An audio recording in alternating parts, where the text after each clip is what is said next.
I just read an article on PetaPixel where Jeremy Gray claims that we should give up the hope of getting a new full-frame fixed-lens camera from Sony, and that our best hope now is to get it from Fuji, and I think he's wrong twice. And I also want to share some hints, rumors and technology info that I collected in the past months.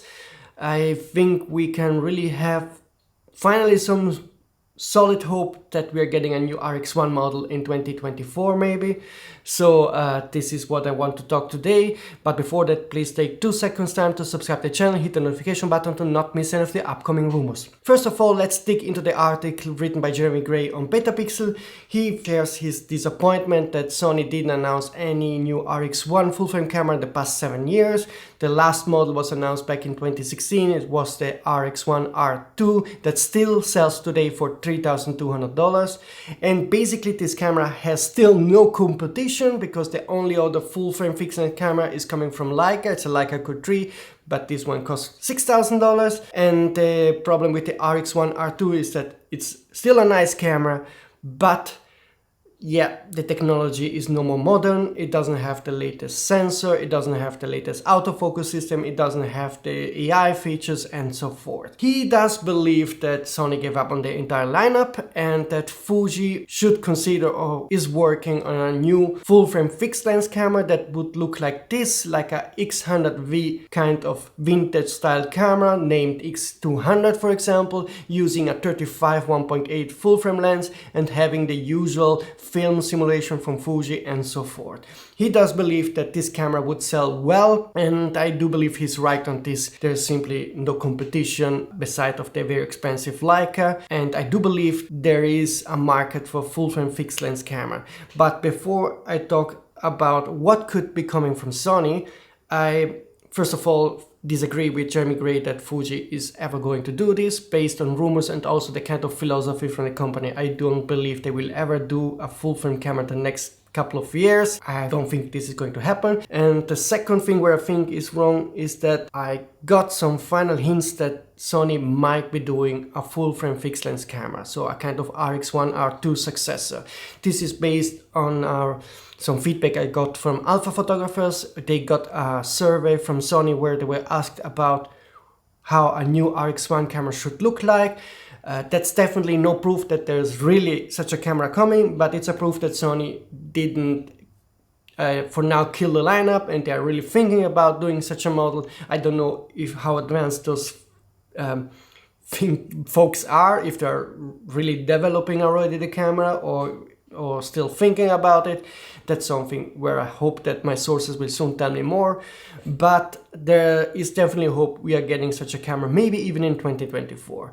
And now let's talk about why a fixed lens full frame camera makes sense. The first reason is that if you design a full frame fixed lens camera, you can design it for ultimate image quality. You can tailor the lens to the sensor in a perfect way. You also don't have any issue, for example, with dirt, something that I always have with my Sony a7R5. Every time I change the lens, I try to clean the sensor, but you never get it always 100% right. So you have to clean the dots on your images, or even worse, if you shoot video, then there's much more work to do. And with those kind of issues are gone with a fixed lens camera. You can also have a way more compact body because you get rid of all the mount mechanism and everything really is thought to be perfect in terms of size and image quality. The second reason why I think it makes sense is that a fixed lens camera with a fixed lens and the limitation that this brings along boosts your creativity. I give you an example. The Leica monochrome to me makes a lot of sense. I know that from other photographers and YouTubers I hear that, yeah, you just can buy the normal Leica M with a color sensor and then in post-production create your black and white images. But this is not how photography works in my opinion. If you have a monochrome camera, the moment you step outside of the house, you are really focused on thinking about black and white images. You're really going to select the motifs and the light that really fit that kind of photography. If you are going out with a color camera, then this all gets mixed up. So also having a fixed lens on a Sony camera to me makes sense, because if you have a 28 or 35 or 50mm lens, you go out with the goal and the clear objective to get those kind of shots, and this makes you a better photographer. This is my opinion based on the experience I had, for example, with the Mamiya 7 that has a lot of constraints. You don't know exactly what you're shooting. It's film, so medium format film, so it's costly, all full manual control, so you have to learn how to get your shots, and this made me better. So I'm a big fan of niche cameras like monochrome cameras or fixed lens cameras that do help you become a better photographer. So those were the two reasons. So the first one, the ultimate image quality compact size. The second one is the creativity boost. The third reason is for me a very important new reason to make such a camera. And it's for now more a hope than a real solid rumor. But I do think that Sony should do a RX1 R3 with a curved full-frame sensor. First of all, this is not coming out of from my fantasy world and my, wish list and Christmas wish list.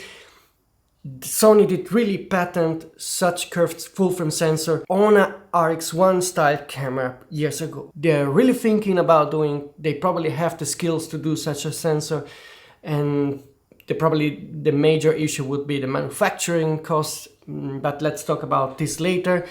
But I do believe that this sensor makes perfectly sense on a fixed lens camera. If you would use such a curved sensor design on a normal full frame E mount interchangeable camera, it would be pointless because you would have to redesign all lenses from scratch, because that's a different kind of design, and I don't see this happening. It would be super costly and also quite a cost intensive bet for Sony, while I do believe that Sony should use the RX1 lineup to test exactly those kind of technologies, because it would cost them less and they could test the market and see how the reaction is. And a curved sensor on the Sony RX1 would bring a ton of benefits. First of all, you have sharpness that is equal across the frame, so the corners are exactly as sharp as the center. You don't have any light loss in the corners, so no vignetting. And the very big advantage is that lenses can be designed to be much more compact, because you don't need those elements to correct for the aberrations and artifacts on the corner of the image, and also to get the corners as sharp as possible. The lenses can be probably around 1/3 or even half the size of current E-mount lenses. To make a quick example, the RX1 R2 currently uses a 35 2.0 lens. You could probably design RX1 R3 with a Zeiss 35mm 1.4 that has about the same size of the 2.0 lens, and this would be quite amazing. Plus, you still have a much better image quality because of no image quality degradation on corner. And this you can only test on a fixed lens camera, and yes, it would be costly, but what speaks in favor of that big jump of technology is that there's currently no competition in the market. There's the Leica Q3 for $6,000, so they could make a curved sense fixed lens camera that costs even $5,000 or $6,000, and it still would have a clear edge over the Leica. And I do believe there are enough people out there in the world that are willing to spend money to get something that is different and also gives you better image quality and a different experience than other cameras. That's my opinion on the article from Jeremy Gray. I agree with him that there's a need for a full-frame fixed lens camera. I don't think it's going to be a Fuji. I hope it's going to be a Sony in 2024. And also I do, again, cross my fingers that Sony finally wows us with a curved sensor. That would be quite a standard. And then if it works well, they can also make a Sony E-mount camera with curved sensor and start to design a couple of lenses for that. And I think this would work, but that's just my opinion. It's Christmas time, so I can have my wish list, and one of my next videos actually will be a wish list of Sony cameras for 2024. There are a couple of cameras that we know are coming, but I also hope there are some other comments, including the RX1 with curved sensor. And yeah, you can always hope that one time one of your wishes become true, no? Folks, that's it for today. See you soon.